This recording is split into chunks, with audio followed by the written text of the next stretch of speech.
Hello friends, ഇന്ന് നമ്മൾ കാണാൻ പോകുന്നത് എക്സലിലെ മാക്രോസിനെ പറ്റിയിട്ടാണ്. ഒരുപാട് റിക്വസ്റ്റ് വന്നിട്ടുള്ളൊരു ടോപ്പിക്കാണ് മാക്രോസ്. ടൈം എടുത്ത് ചെയ്യാമല്ലോ എന്ന് വിചാരിച്ചിട്ടാണ് ലേറ്റ് ആയത്. ശരിക്കും എന്താണ് മാക്രോസ് എന്ന് ഞാൻ നിങ്ങളെ ഒരു റിയൽ ലൈഫ് സിറ്റുവേഷൻ എടുത്തിട്ട് അതുമായിട്ട് കണക്ട് ചെയ്തിട്ട് പറഞ്ഞുതരാം. നമ്മളിപ്പോൾ ഡെയിലി ചെയ്യുന്ന കുറേ ആക്ടിവിറ്റീസ് ഉണ്ടാവും അല്ലേ? നമ്മൾ റുട്ടീനായിട്ട് നടന്നുകൊണ്ടിരിക്കുന്ന കുറേ കാര്യങ്ങൾ.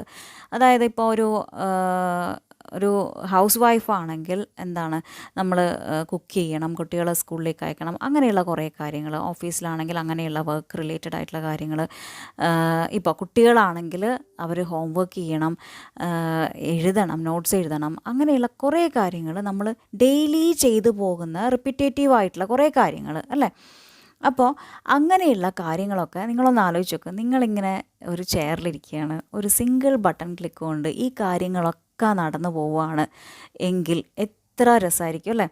അപ്പോൾ അത് തന്നെയാണ് നമ്മൾ ഈ മാക്രോസ് യൂസ് ചെയ്തിട്ട് ചെയ്യാൻ പോകുന്നത്. നമുക്ക് സ്റ്റാർട്ട് ചെയ്യാം. എന്താണ് മാക്രോസ് എന്ന് പറഞ്ഞിട്ടുണ്ടെങ്കിൽ, നമ്മൾ എക്സലിൽ പെർഫോം ചെയ്യാനുള്ള റുട്ടീൻ ടാസ്കുകൾ ഉണ്ടാവുമല്ലോ. ആ റുട്ടീൻ ടാസ്കുകളെ നമ്മളൊരു സിംഗിൾ ക്ലിക്കിലൂടെ നമുക്കത് റിപ്പീറ്റ് ചെയ്യാൻ പറ്റും, അത് പ്ലേ ചെയ്യാൻ പറ്റും. അപ്പോൾ ഈ പ്ലേ ചെയ്യിക്കണമെങ്കിൽ നമ്മൾ എന്ത് ചെയ്യണം? ആദ്യം തന്നെ നമുക്ക് ചെയ്യാനുള്ള ടാസ്കുകളൊക്കെ നമ്മൾ റെക്കോർഡ് ചെയ്ത് വെക്കേണ്ടതായിട്ടുണ്ട്. അങ്ങനെയാണെങ്കിൽ നമുക്ക് എക്സൽ മാക്രോ എന്ന് പറയുന്നത് it is A record and play back tool എന്ന് പറയാം അല്ലേ? Record and play back tool. Okay, അതായത് നമുക്ക് ചെയ്യാനുള്ള എക്സൽ സ്റ്റെപ്സുകളെല്ലാം തന്നെയും അത് റെക്കോർഡ് ചെയ്യുകയും പിന്നീട് നമുക്ക് വേണ്ട സമയത്ത് അതെടുത്ത് നമുക്ക് പ്ലേ ചെയ്യാൻ എത്ര ടൈംസ് വേണമെങ്കിലും നമുക്ക് പ്ലേ ചെയ്യുകയും ചെയ്യാം. അങ്ങനെ ചെയ്യുന്നതിലൂടെ നമുക്ക് നമ്മുടെ ടാസ്കുകളൊക്കെ തന്നെയും വളരെ ഈസി ആയിട്ട് നമ്മുടെ ടൈമൊക്കെ ഒരുപാട് ലാഭിക്കാൻ നമുക്ക് സാധിക്കുന്നതായിരിക്കും. അങ്ങനെയാണെങ്കിൽ നമുക്ക് സിമ്പിളായിട്ട് മാക്രോനെ ഡിഫൈൻ ചെയ്യാം. It's a recording of your routine steps in Excel that you can replay using a single button. Okay, ഇതെന്ന് പറയുന്നത് ഡെവലപ്പർ ടാബിൻ്റെ ഒരു ഫീച്ചറാണ്. അപ്പോൾ നിങ്ങളിപ്പോൾ നോക്കുന്നുണ്ടാവുക ഡെവലപ്പർ ടാബ് ഇവിടെ ഉണ്ടോയെന്നായിരിക്കും. ഇവിടെ നിങ്ങൾക്ക് ഇപ്പോൾ കാണാൻ കഴിയില്ല, അതിന് നിങ്ങൾ റിബൺ കസ്റ്റമൈസ് ചെയ്യേണ്ടതായിട്ടുണ്ട്. അപ്പോൾ അതുകൂടാതെ നിങ്ങൾക്ക് ഇവിടെ കാണാം no macros are currently recording, click to begin recording a new macro എന്ന് പറഞ്ഞിട്ടൊരു ഓപ്ഷൻ ഉണ്ട്. അപ്പോൾ ഇവിടെ നിങ്ങൾക്ക് കാണാൻ കഴിയും മാക്രോസിനെ.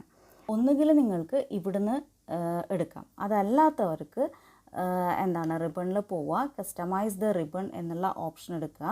എന്നിട്ട് നമ്മൾ ഇവിടെ കാണുന്നുണ്ടല്ലോ ഈ സൈഡിൽ ഡെവലപ്പർ എന്നുള്ള ഓപ്ഷൻ നിങ്ങൾക്ക് കാണാൻ കഴിയുണ്ടാവും, അതൊന്ന് ക്ലിക്ക് ചെയ്ത് കൊടുക്കുക. ഓക്കെ, ദെൻ എന്തെടുക്കുക, ഓക്കെ എന്ന ബട്ടൺ ക്ലിക്ക് ചെയ്യുക. ദെൻ നമുക്കിവിടെ ഡെവലപ്പർ എന്നുള്ള ഓപ്ഷൻ വന്നു. അപ്പോൾ മാക്രോസ് എന്ന് പറയുന്നത് ഡെവലപ്പർ ടാബിൻ്റെ ഒരു ഓപ്ഷനാണ്. ഇപ്പോൾ ഇത് ക്ലിക്ക് ചെയ്തിട്ടുണ്ടെങ്കിൽ നിങ്ങൾക്കിവിടെ ഒരുപാട് ഓപ്ഷൻസ് കാണാം. വിഷ്വൽ ബേസിക് ഉണ്ട്, മാക്രോസ് ഉണ്ട്, record macro, use relative references, അങ്ങനെ പറഞ്ഞിട്ട് ഒരുപാട് ഓപ്ഷൻസ് നിങ്ങൾക്ക് കാണാൻ കഴിയും. ഇതിൽ ഓരോന്നും നമുക്ക് എന്താണ് ഉദ്ദേശിക്കുന്നത് എന്നുള്ള കാര്യം നമുക്ക് നോക്കാം.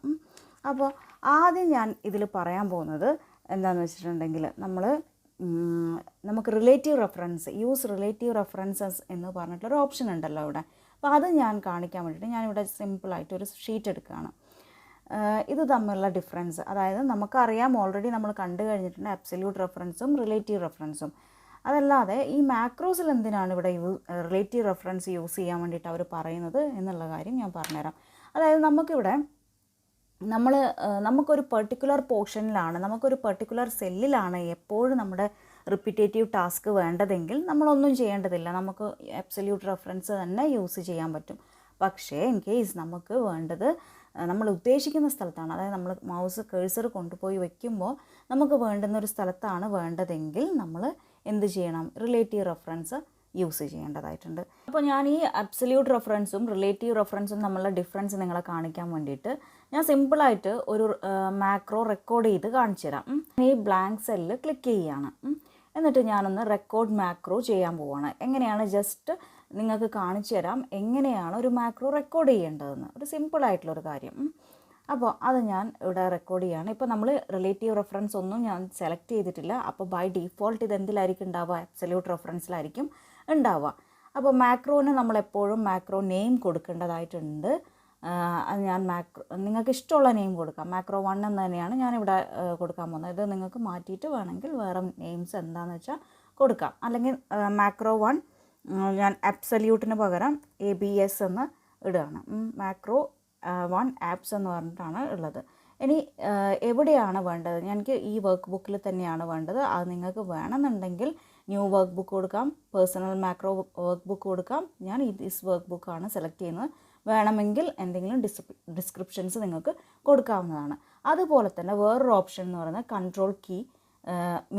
ഷോർട്ട് കട്ട് കീ കൊടുക്കാം. Ctrl+ എന്ന് പറഞ്ഞിട്ടാണ് അവർ പറയുന്നത്. അത് എന്താണെന്ന് വെച്ചിട്ടുണ്ടെങ്കിൽ നിങ്ങൾക്ക് ഇവിടെ ഈച്ച് ടൈം നിങ്ങൾ മാക്രോ കോൾ ചെയ്യുമ്പോഴും നിങ്ങൾ ഒന്നുകിൽ ഇവിടെ പോയി മാക്രോസ് ക്ലിക്ക് ചെയ്തിട്ട് കോൾ ചെയ്യേണ്ടി വരും. അപ്പോൾ അത് ഒഴിവാക്കാൻ വേണ്ടിയിട്ട് നമ്മളെപ്പോൾ ഇപ്പോൾ ഫോർ എക്സാമ്പിൾ നമ്മൾ കോപ്പി ചെയ്യാൻ വേണ്ടിയിട്ട് നമ്മൾ എന്ത് ചെയ്യുന്നു? Ctrl+C അടിച്ച് ചെയ്യുന്നു അല്ലേ? അതേപോലെ തന്നെ പേസ്റ്റ് ചെയ്യാൻ വേണ്ടി Ctrl+V അടിക്കുന്നു. അതേപോലെ തന്നെ നമുക്ക് മാക്രോസ് കോൾ ചെയ്യാൻ വേണ്ടിയിട്ട് നമുക്കിഷ്ടമുള്ള ഒരു ഷോർട്ട് കട്ട് കീ നമുക്ക് അസൈൻ ചെയ്ത് കൊടുക്കാം. അതായത് നമ്മളിപ്പോൾ മാക്രോ 1 ആപ്സ് എന്ന് പറഞ്ഞിട്ടാണ് കൊടുത്തിട്ടുള്ളത്. അപ്പോൾ അതിന് വേണ്ടിയിട്ടുള്ള ഒരു ഷോർട്ട് കട്ട് കീ മാത്രമായിരിക്കും ഇത്. മനസ്സിലായല്ലോ? നമ്മൾ ഏത് മാക്രോനാണോ അസൈൻ ചെയ്തത് അതിന് വേണ്ടി മാത്രം. ഓക്കെ. അപ്പോൾ നിങ്ങളിവിടെ ശ്രദ്ധിക്കേണ്ട ഒരു കാര്യം എന്ന് പറഞ്ഞിട്ടുണ്ടെങ്കിൽ നമുക്കിപ്പോൾ Ctrl+C നിങ്ങളിപ്പോൾ ഇവിടെ C ആണ് കൊടുക്കുന്നതെങ്കിൽ പിന്നെ Ctrl+C കോപ്പി ചെയ്യാൻ ഇവിടെ വർക്ക് ചെയ്യില്ല. ഓക്കെ. Ctrl+V ആണ് കൊടുക്കുന്നതെങ്കിൽ അത് പിന്നെ പേസ്റ്റ് ചെയ്യാൻ വർക്ക് ചെയ്യില്ല. അപ്പോൾ അത് നിങ്ങൾ പ്രത്യേകം ശ്രദ്ധിക്കുക. അതായത് നമ്മൾ കോമൺ ആയിട്ട് യൂസ് ചെയ്യാത്ത ഏതെങ്കിലും ഒരു ഷോർട്ട് കട്ട് കീ വേണം ഇവിടെ കൊടുക്കാൻ. ഞാനിവിടെ ഒരു Ctrl+J ആണ് ഇവിടെ, അല്ലെങ്കിൽ നമുക്ക് ഷിഫ്റ്റ് വെച്ചിട്ടോ അങ്ങനെ എന്ത് വേണമെങ്കിലും കൊടുക്കാം. സപ്പോസ് ഞാനിപ്പോൾ Shift+J ആണ് കൊടുക്കുന്നതെങ്കിൽ ഇങ്ങനെ വരും. Ctrl+Shift+J പ്രസ് ചെയ്താലാണ് ഈ മാക്രോ കോൾ ആവുക. ഓക്കെ അടിക്കുകയാണ് ഞാൻ. ഇപ്പോൾ നമ്മുടെ മാക്രോ ഇവിടെ റെക്കോർഡ് ചെയ്യാൻ സ്റ്റാർട്ടായി. ഇനി ഞാനിവിടെ ടൈപ്പ് ചെയ്യാൻ പോകുന്നത് എന്താണെന്ന് വെച്ചിട്ടുണ്ടെങ്കിൽ നമ്മൾ ജസ്റ്റ് ഡിപ്പാർട്ട്മെൻറ്റ് എന്ന് പറഞ്ഞിട്ട് ആണല്ലോ നമ്മുടെ ഇത് തുടങ്ങുന്നത്. ജസ്റ്റ് ഞാൻ നിങ്ങളെ കാണിക്കാൻ വേണ്ടിയിട്ട് മാത്രം ഇത് തമ്മിലുള്ള ഡിഫറൻസ്, സിമ്പിളായിട്ടുള്ള ഒരു മാക്രോ കോളിംഗ് എങ്ങനെയാണെന്ന് കാണിക്കാം. അപ്പോൾ ഡിപ്പാർട്ട്മെൻറ്റും സാലറിയും ആണ് ഞാനിവിടെ ടൈപ്പ് ചെയ്ത് വെച്ചിട്ടുള്ളത്. ഓക്കെ. ദെൻ ഞാനിനി എന്താ ചെയ്യുന്നതെന്ന് വെച്ചാൽ സ്റ്റോപ്പ് റെക്കോർഡിങ്. എൻ്റെ ഇത്രയേ ഉള്ളൂ മാക്രോ. അത് സ്റ്റോപ്പ് ചെയ്യാൻ പോവുകയാണ്. ഓക്കെ. ഇതെല്ലാം കഴിഞ്ഞു. ഇനി എന്താണ് ഞാൻ ചെയ്യാൻ പോകുന്നത്? ഒന്നുകിൽ നിങ്ങൾക്ക് ഇവിടുന്ന് മാക്രോസ് ഡബിൾ ക്ലിക്ക് ചെയ്തിട്ട് റൺ എന്ന് പറഞ്ഞിട്ട് കൊടുക്കാം. ഓക്കെ. അപ്പോൾ ഞാനിവിടെ ജസ്റ്റ് ഈ ഒരു സെല്ലിലാണ് മാക്രോ മീൻസ് കേഴ്സർ കൊണ്ടുവന്ന് വെച്ചിട്ടുള്ളത്. ഓക്കെ. ഈ ഒരു സെല്ലിൽ കേഴ്സർ കൊണ്ടുവന്ന് വെച്ചു. ദെൻ ഞാൻ മാക്രോസ് കോൾ ചെയ്യാൻ പോവുകയാണ്. ഒന്നുകിൽ ഞാനിപ്പോൾ കാണിച്ചെന്ന പോലെ ഡബിൾ ക്ലിക്ക് ചെയ്യാം. ഡബിൾ ക്ലിക്ക് ചെയ്ത് മാക്രോ 1 ആപ്സിലാണ് ഇതിരിക്കുന്നത്. ഇവിടുന്ന് റണ്ണ് ചെയ്യാൻ പറ്റും. റണ്ണ് ചെയ്യുമ്പോൾ ഇത് ഇവിടെ ഓക്കെ. ഞാനത് ഡിലീറ്റ് ചെയ്തിട്ടില്ല. ഞാനിത് ഡിലീറ്റ് ചെയ്യട്ടെ, എന്നിട്ട് ഞാൻ കോൾ ചെയ്ത് കാണിച്ചു തരാം. അല്ലെങ്കിൽ വേറെ ഷീറ്റിൽ കൊണ്ടുപോയി വെച്ചാലും മതി. ജസ്റ്റ് ഞാനിതൊന്ന് ഡിലീറ്റ് ചെയ്യട്ടെ, എന്നിട്ട് ഞാൻ ഈ സെല്ലിലാണ് കേഴ്സർ കൊണ്ടുപോയി വെക്കുന്നത്. ഓക്കെ. ഈ ടൈം ഞാൻ നിങ്ങൾക്ക് കാണിച്ചു തരാൻ പോകുന്നത് Ctrl+ഉം Shift കീയും Jയും കൂടി പ്രസ് ചെയ്തിട്ട് എങ്ങനെയാണ് കോൾ ചെയ്യാന്നുള്ളത്. Ctrl+Shift+J കണ്ടോ? ഞാൻ ഇവിടെയാണ് മീൻസ് ഞാൻ ഈ ഒരു പോർഷനിൽ എവിടെയോ ആണ് എൻ്റെ കേഴ്സർ വെച്ചിട്ടുണ്ടാവുക. പക്ഷേ എൻ്റെ ഈ സംഭവം എന്ന് പറയുന്നത്, എൻ്റെ ഈ ഡിപ്പാർട്ട്മെൻറ്റും സാലറിയും എന്ന് പറയുന്നത് വന്നിട്ടുള്ളത് ഞാൻ എവിടെയാണോ ആദ്യം അസൈൻ ചെയ്തത്, അതായത് അത് അവിടെ ഓൾറെഡി റെക്കോർഡഡ് ആണ്. എവിടെയാണോ ചെയ്തത് അവിടെ മാത്രമേ ഇത് വരുള്ളൂ. മനസ്സിലായോ? അപ്പോൾ അബ്സല്യൂട്ട് റെഫറൻസ് ആണ് ഇവിടെ വർക്ക് ചെയ്തത്. നമുക്ക് ഇവിടെ റിലേറ്റീവ് റെഫറൻസ് യൂസ് ചെയ്തിട്ട് എങ്ങനെയാണ് ചെയ്യാമെന്ന് കാണിക്കാം. അപ്പോൾ ഞാനിവിടെ ജസ്റ്റ് യൂസ് റിലേറ്റീവ് റെഫറൻസ് എന്ന് പറയുന്ന ഓപ്ഷൻ ഇവിടെ ക്ലിക്ക് ചെയ്ത് വെച്ചു. ഓക്കെ. അപ്പോൾ നിങ്ങൾക്ക് കാണാം ഒരു കളർ ചേഞ്ച് കാണാം അല്ലേ? അപ്പോൾ ഇനി ഞാനിവിടെ എന്താണ് മാക്രോ റെക്കോർഡ് ചെയ്യാൻ പോവുകയാണ്. റെക്കോർഡ് മാക്രോ ഓപ്ഷൻ എടുക്കുക. മാക്രോ 3 എന്നാണ്, ഞാൻ ഇടയ്ക്ക് ഒരു മാക്രോ ക്രിയേറ്റ് ചെയ്തിട്ടുണ്ടായിരുന്നു, അതാണ് 3 എന്ന് വന്നത്. മാക്രോ 3ൽ ഞാൻ ചെയ്യാൻ പോകുന്നത് മാക്രോ 3 റിലേറ്റീവ് REL എന്ന് പറഞ്ഞിട്ടാണ് ഞാൻ കൊടുക്കുന്നത്. ഇനി ഇതിന് വേണ്ടിയിട്ട് ഞാൻ അസൈൻ ചെയ്യാൻ പോകുന്ന ഷോർട്ട് കട്ട് എന്ന് പറഞ്ഞാൽ എന്താണ് Ctrl+Shift+M കൊടുക്കാം അല്ലേ? Ctrl+Shift+M. ഓക്കെ. Ctrl+Shift+M. അപ്പോൾ ഡിസ്ക്രിപ്ഷൻ ഒന്നും കൊടുക്കുന്നില്ല. ഓക്കെ അടിക്കുകയാണ്. ദെൻ ഇനി എങ്ങനെയാണ് വരിക എന്നുള്ളത് ഞാൻ പറഞ്ഞുതരാം. നമ്മളിവിടെ ടൈപ്പ് ചെയ്യാൻ പോവുകയാണ്.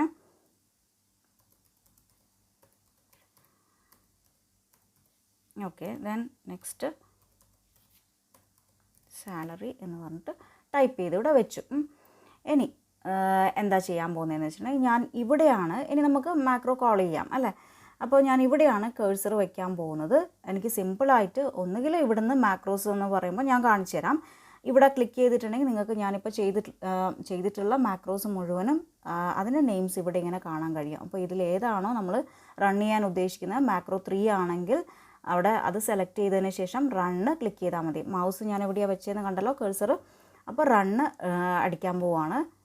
കണ്ട, ഞാൻ ഉദ്ദേശിക്കുന്ന ആ ഒരു പ്ലേസിൽ എനിക്കിവിടെ വന്നിട്ടുണ്ടാകും. ഇതാണ് റിലേറ്റീവ് റെഫറൻസ് യൂസ് ചെയ്യുന്നതുകൊണ്ടുള്ള അഡ്വാൻറ്റേജ് എന്ന് പറയുന്നത്. മനസ്സിലായല്ലോ? അപ്പോൾ അത് തമ്മിലുള്ള ഡിഫറൻസ് എന്താണെന്ന് പറയാൻ വേണ്ടിയിട്ട് മാത്രമാണ് ഇപ്പോൾ ഞാൻ ഇതിലേക്ക് വന്നത്. അപ്പോൾ സിമ്പിളായിട്ട് നിങ്ങൾക്ക് എങ്ങനെ മാക്രോ കോൾ ചെയ്യാം എന്നുള്ളതും മനസ്സിലായി.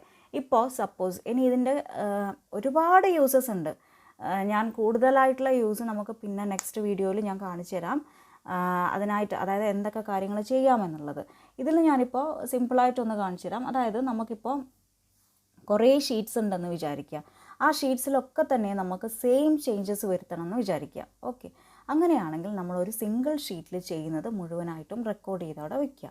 അങ്ങനെ ഒരു സിംഗിൾ ക്ലിക്കിൽ നമുക്ക് എന്ത് ചെയ്യാം, മറ്റ് ഷീറ്റുകളിലും ആ ചേഞ്ചസ് വരുത്താൻ പറ്റും. ഞാൻ കാണിച്ചു തരാം. അതായത് ഞാൻ ഈ ഷീറ്റിൽ കുറേ ചേഞ്ചസ് വരുത്താൻ പോവുകയാണ്. എന്നിട്ട് നമുക്ക് മാക്രോ റൺ ചെയ്യുമ്പം എന്താ ഉണ്ടാവുക എന്ന് നമുക്ക് നോക്കാം. അപ്പോൾ ഞാൻ ജസ്റ്റ് റെക്കോർഡ് മാക്രോ എന്നുള്ളത് ക്ലിക്ക് ചെയ്യാൻ പോവാണ്. നമ്മൾ ആസ് യൂഷ്വൽ നമ്മൾ മാക്രോന് നെയിം കൊടുക്കണം. ഞാനിവിടെ കൊടുക്കാൻ പോകുന്ന നെയിം എന്ന് പറയുന്നത് റവന്യൂ എന്ന് പറഞ്ഞിട്ടാണ്. ഓക്കെ, റവന്യൂ എന്ന് പറഞ്ഞിട്ടാണ് ഞാൻ കൊടുക്കാൻ പോകുന്ന ഷോർട്ട് കട്ട് എന്ന് പറയുന്നത്. കൺട്രോൾ അതുപോലെ തന്നെ ഷിഫ്റ്റ് P ആണ്. ഓക്കെ, ഇനി ഡിസ്ക്രിപ്ഷനൊന്നും കൊടുക്കുന്നില്ല. ദിസ് വർക്ക് ബുക്ക് എന്നുള്ളത് തന്നെയാണ് വയ്ക്കുന്നത്. ഓക്കെ അടിച്ചു. ദെൻ ഇനി ഇവിടെ സ്റ്റോപ്പ് റെക്കോർഡിംഗ് ആണുള്ളത്. ദാറ്റ് മീൻസ് ഇപ്പോൾ റെക്കോർഡ് ചെയ്തുകൊണ്ടിരിക്കുകയാണ്. ഇനി ഞാനിവിടെ നമ്മുടെ ഹെഡറിനെ ഒന്ന് ബോൾഡ് ആക്കുകയാണ്. ഓക്കെ, ബോൾഡ് ആക്കുകയാണ്. അതിന് കളറ് മാറ്റി കൊടുക്കാൻ പോവുകയാണ്. ദെൻ അതിൻ്റെ ബാക്ക്ഗ്രൗണ്ടിൽ നമുക്ക് ഒരു ഫിൽ കളർ കൊടുക്കാം അല്ലേ. ഓക്കെ, ദെൻ ഇനി ഇതിനെ ഒന്ന് കറക്റ്റായിട്ട് അലൈൻ ചെയ്യുകയാണ് ഞാൻ. ഓക്കെ, ഇനി ചെയ്യാൻ പോകുന്നത് എന്താണെന്ന് വെച്ചിട്ടുണ്ടെങ്കിൽ നമ്മുടെ ഈ ഒരു സോൾഡിൻ്റെ ഈ പ്രൈസ് ഉണ്ടല്ലോ, അതിന് നമ്മൾ $സൈൻ കൊടുക്കുകയാണ്.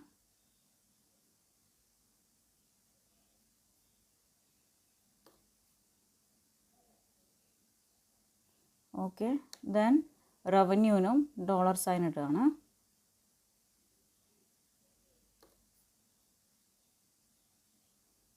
ഓക്കെ, ദെൻ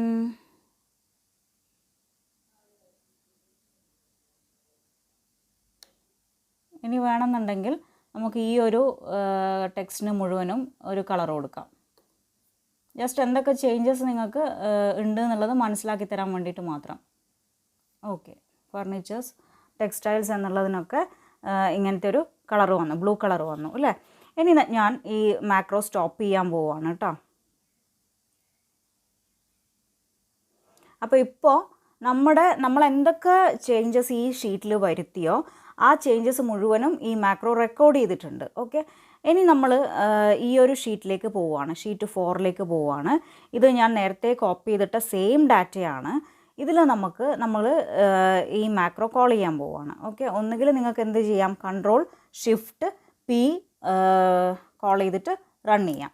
കണ്ടോ, അതടിച്ചപ്പോഴത്തേക്കും നമുക്ക് ഇവിടെയുള്ള അതേ ഫോർമാറ്റിലേക്ക് നമ്മുടെ ഡാറ്റ ഇങ്ങോട്ടേക്കും വന്നു കഴിഞ്ഞു. അപ്പോൾ അങ്ങനെ എത്ര ഷീറ്റ്സ് ഉണ്ടോ, എന്ത് ടൈപ്പ് ഫോർമാറ്റ് നമ്മൾ ചെയ്താലും എത്ര ഷീറ്റ്സ് ഉണ്ടോ ആ ഷീറ്റ്സിലേക്ക് മുഴുവനും നമുക്കൊരു സിംഗിൾ ക്ലിക്ക് കൊണ്ട് തന്നെ, അതായത് ഈ ഒരു റണ്ണ് കൊണ്ട് തന്നെ നമുക്കിത് ചെയ്യാൻ പറ്റും. എന്ത് ചേഞ്ചസ് നമ്മൾ വരുത്തിയിട്ടുണ്ടെങ്കിലും അത് ചെയ്യാൻ പറ്റും. ഇത് ഒരുപാട് യൂസുള്ള കാര്യമാണ്.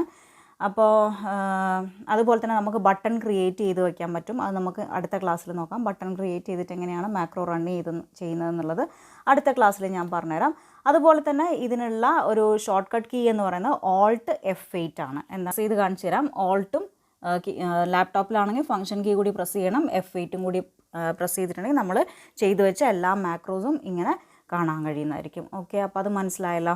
അതുപോലെ പിന്നെ നമ്മൾ ശ്രദ്ധിക്കേണ്ട ഒരു കാര്യം എന്ന് വെച്ചിട്ടുണ്ടെങ്കിൽ, നമ്മളിപ്പോൾ എപ്പോൾ ഒരു മാക്രോ റെക്കോർഡ് ചെയ്യുമ്പോഴും റെക്കോർഡ് ചെയ്ത ആ ഒരു സ്റ്റെപ്പ് ഉണ്ടല്ലോ, അത് നമുക്ക് അൺഡു ചെയ്ത് കൊടുക്കാൻ പറ്റില്ല. നമ്മൾ എന്താണോ ചെയ്യുന്നത് അത് ഹോളായിട്ട് അവിടെ റെക്കോർഡഡ് ആവുകയാണ് ചെയ്യുന്നത്. മനസ്സിലായല്ലോ? അപ്പോൾ അത് അൺഡു ചെയ്ത് കൊടുക്കാൻ പറ്റില്ല. പകരം നമുക്ക് വേണമെന്നുണ്ടെങ്കിൽ എന്ത് ചെയ്യാൻ പറ്റും? നമുക്ക് ഞാൻ കാണിച്ചു തരാം. Alt F8 അടിച്ചിട്ട് ഞാൻ ഇവിടെ വന്നു. അപ്പോൾ ഇതിൽ നമുക്ക് വേണമെന്നുണ്ടെങ്കിൽ ഡിലീറ്റ് ചെയ്ത് കൊടുക്കാം. ഇപ്പോൾ ഈ മാക്രോ 1 എന്നുള്ളത് ഞാനിവിടെ നിന്ന് ക്ലിക്ക് ചെയ്തിട്ട് ഡിലീറ്റ് ചെയ്തിട്ടുണ്ടെങ്കിൽ അത് do you want to delete macro 1 എന്ന് ചോദിക്കുന്നുണ്ട്. യെസ് അടിച്ചിട്ടുണ്ടെങ്കിൽ അത് ഇനി ആ ലിസ്റ്റിൽ മാക്രോ ഉണ്ടാവില്ല. കണ്ടോ? റവന്യൂ മാത്രമായി. ഓക്കെ, ഇപ്പോൾ മനസ്സിലായല്ലോ? അപ്പോൾ അങ്ങനെ ഡിലീറ്റ് ചെയ്യാനുള്ള ഓപ്ഷൻ മാത്രമേ ഉള്ളൂ. അതല്ലാണ്ട് നമുക്ക് ഒരു സ്റ്റെപ്സും അൺഡു ചെയ്ത് കൊടുക്കാൻ പറ്റില്ല. ഇനി വേറെ എന്താണ് പറയാനുള്ളത്? ഇനിയിപ്പോൾ നമ്മൾ മാക്രോ ഈ ഒരു ഫയലിനെ നമ്മൾ സേവ് ചെയ്യുമ്പോൾ ഒരു കാര്യം അത് വളരെ ശ്രദ്ധിക്കേണ്ട കാര്യമാണ്. ഞാനിപ്പോൾ ഇതാ ഈ ഫയലിനെ സേവ് ചെയ്യാൻ പോവാണ്. ഫയൽ സേവ് ആസ് എന്നുള്ള ഓപ്ഷൻ ഞാൻ എടുത്തു. ഇനി നമുക്കറിയാം യൂഷ്വലി നമുക്ക് XLSX എന്ന് പറഞ്ഞിട്ടായിരിക്കും എക്സൽ ഫയൽസ് സേവ് ആകുന്നത്. പക്ഷേ അതല്ല നമ്മൾ എടുക്കേണ്ടത്. പകരം നമ്മൾ മാക്രോ എന്നുള്ള ഒരു ഓപ്ഷൻ ഉണ്ട്, അതാണ് നമ്മൾ ചൂസ് ചെയ്യേണ്ടത്. അതായത് മാക്രോ ഫയൽസ് സേവ് ചെയ്യാൻ വേണ്ടിയിട്ടുള്ള XLSM എന്ന് പറഞ്ഞിട്ടുള്ള ഒരു ഓപ്ഷൻ. XLSM കണ്ടോ? എക്സൽ മാക്രോ ഇനബിൾഡ് വർക്ക് ബുക്ക് എന്ന് പറഞ്ഞിട്ടാണ് ഇത് സേവ് ചെയ്യേണ്ടത്. അപ്പോൾ എവിടെയാണോ നമുക്ക് വേണ്ടത് ആ പോർഷൻ ആ ഒരു ലൊക്കേഷൻ ബ്രൗസ് ചെയ്തിട്ട് നമുക്ക് എടുക്കാവുന്നതാണ്. ഞാനിപ്പോൾ ഡെസ്ക്ടോപ്പിലാണ് സേവ് ചെയ്യുന്നത്. ദെൻ സേവ് കൊടുക്കുക. ഇത് ഡെസ്ക്ടോപ്പിലുണ്ടാവും. ഓക്കെ, അപ്പോൾ ഇനി നമുക്ക് നോക്കാം എങ്ങനെയാണ് ഈ എക്സൽ ഫയൽ കണ്ടല്ലോ. exercise.xlsm എന്ന് പറഞ്ഞിട്ടാണ് സേവ് ചെയ്തിട്ടുള്ളത്.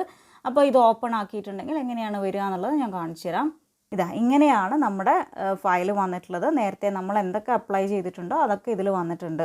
മനസ്സിലായല്ലോ? അപ്പോൾ നമ്മൾ ഈ ഡെവലപ്പർ ടാബ് എടുത്ത് നോക്കുകയാണെങ്കിൽ നമുക്ക് കാണാൻ കഴിയും. നമ്മുടെ മാക്രോസ് ഇവിടെ റവന്യൂ എന്ന് പറഞ്ഞിട്ടുള്ളത് കാണാനും കഴിയും. ഓക്കെ, മനസ്സിലായല്ലോ? അപ്പോൾ ഇതൊക്കെയാണ് നമ്മൾ മാക്രോസ് ചെയ്യുമ്പോൾ ശ്രദ്ധിക്കേണ്ട കുറച്ച് കാര്യങ്ങൾ. അപ്പോൾ നമുക്ക് നെക്സ്റ്റ് ക്ലാസ്സിൽ കാണാം. Thank you for watching. By.